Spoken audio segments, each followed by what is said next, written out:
Hai semua, Shalom. Selamat datang ke channel kami iaitu TNI Asia 4 bersama Rhapsody Reality, Pastor Chris Oyakilome. Puji Tuhan.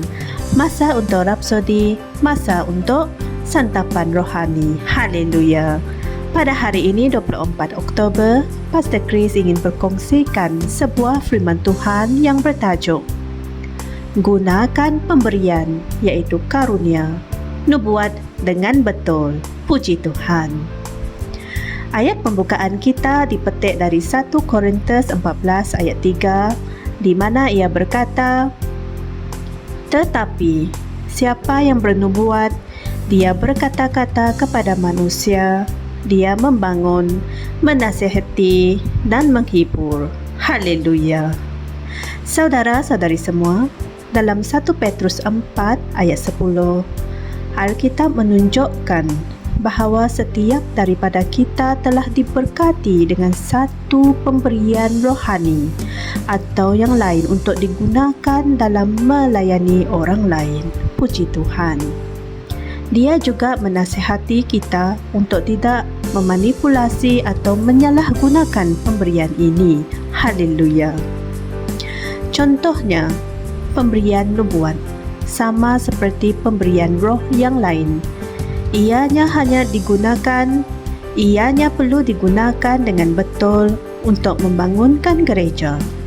Ianya merupakan suatu perkara yang tidak bijak untuk mengganggu orang lain hanya kerana kamu mempunyai kata-kata nubuatan. Amen. Alkitab berkata dalam 1 Korintus 14 ayat 40, semuanya harus dilakukan dengan baik dan teratur. Puji Tuhan. Tunggu masa dan peluang yang sesuai. Amen. Jangan mengganggu ibadah hanya kerana kamu ingin bernubuat. 1 Korintus 14 ayat 30 hingga 31 berkata, "Tetapi jika seorang lain yang duduk di situ mendapat penyataan, maka yang pertama itu harus berdiam diri, sebab kamu semua dapat bernubuat seorang demi seorang, supaya semuanya dapat belajar dan semuanya dapat dihiburkan." Haleluya. Jelas sekali arahan ini. Amen. Setiap daripada kita dapat memperoleh pemberian nubuatan. Dan jika kita mempunyai masa yang cukup semasa pelayanan gereja, seluruh jemaah boleh bernubuat seorang demi seorang. Amen. Hal ini khusus tentang pemberian nubuatan. Puji Tuhan. Kemudian dia memberitahu kita untuk apa pemberian nubuatan ini digunakan, iaitu digunakan untuk peneguhan, nasihat dan penghiburan. Puji Tuhan. Ia tidak pernah digunakan untuk kutukan. Amen. Apabila pemberian rohani digunakan dengan betul, Tuhan dimuliakan dan gereja berkembang. Gunakanlah pemberian nubuatan itu dengan betul dan kamu akan melihat pertumbuhan yang besar dan yang tidak berkesudahan dalam kehidupan, pelayanan dan gereja kamu. Haleluya. Saudara-saudari semua, mari kita sama-sama berdoa. Ya Bapa, aku mengucapkan pemberian nubuatan dengan betul dan selaras dengan arahan-arahan ilahimu dalam cara yang teratur. Kata-kataku membangunkan, memberi dorongan dan menghiburkan orang lain, dan tubuh Kristus diperkuatkan dalam nama Yesus. Amen.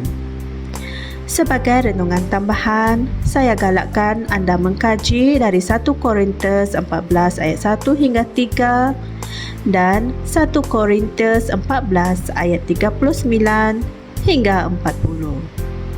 Tuhan memberkati. Shalom.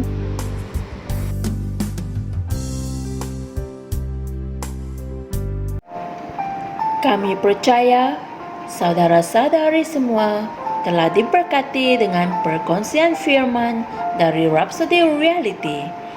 Bagi sesiapa yang ingin menjadikan Yesus Kristus sebagai Tuhan dalam kehidupanmu.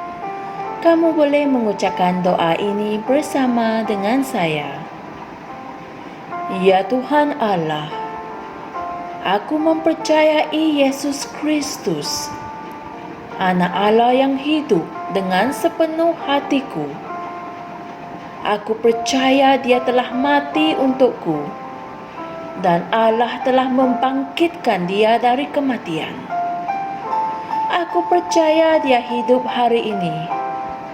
Aku mengaku dengan mulutku bahwa Yesus Kristus adalah Tuhan dalam hidupku mulai dari hari ini.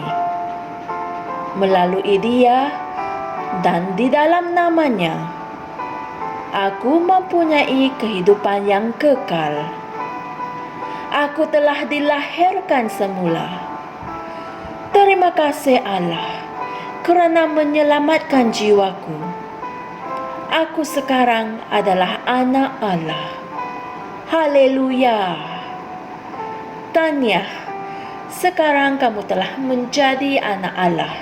Untuk apa-apa sebarang pertanyaan atau untuk mendapatkan lebih banyak maklumat mengenai bagaimana untuk bertumbuh sebagai seorang Kristian, Anda semua boleh hantar mesej di akaun Facebook kami atau email kami di tnimsia@gmail.com.